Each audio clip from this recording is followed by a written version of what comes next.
What do Arabic weavers, old-timey sailors, and Coachella fashion have in common? This isn't a riddle.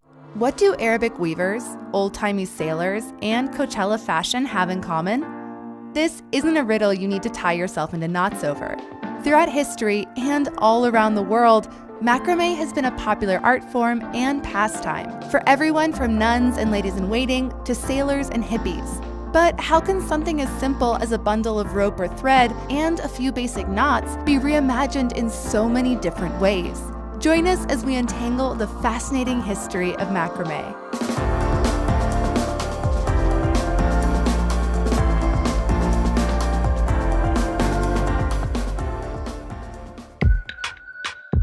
Knots have been around for about as long as we have, and decorative knot tying can be traced back as far as the 3rd century to the Chinese panchang knot.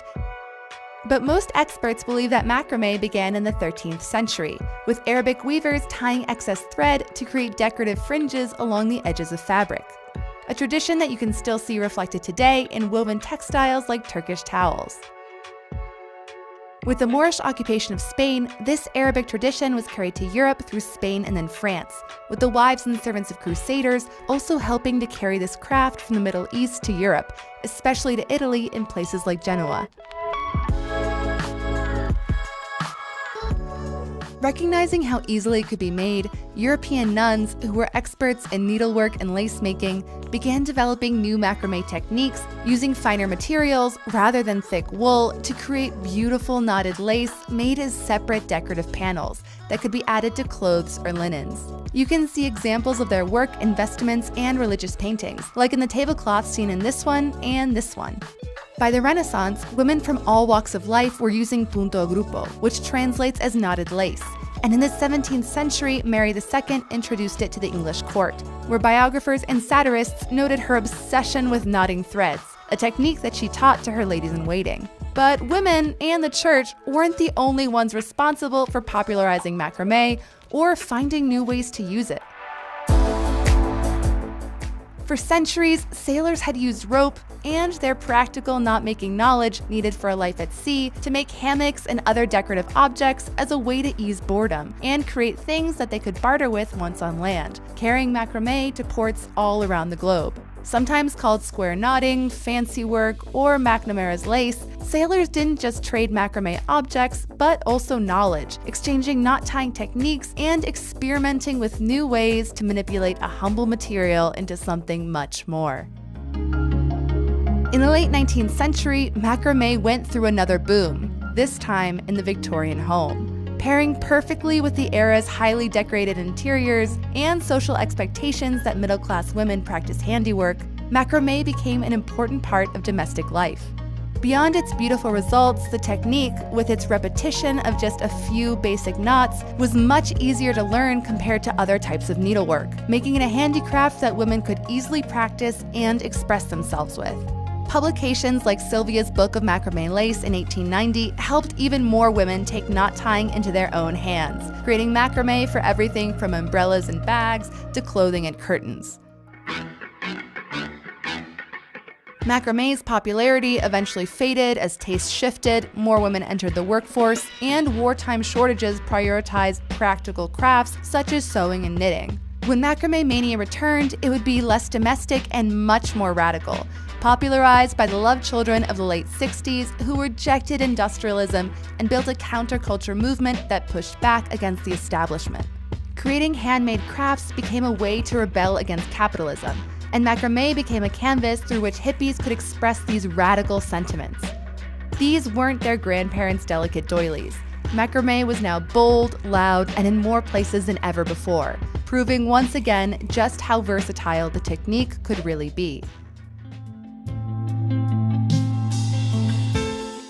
Though the over-the-top aesthetic of the 70s and its many macrame animal wall hangings eventually went out of style, macrame never fully has. Today, macrame tapestries and plant hangers are especially popular in interior design, giving a modern and friendly touch to the enviable images you see everywhere on Instagram.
you.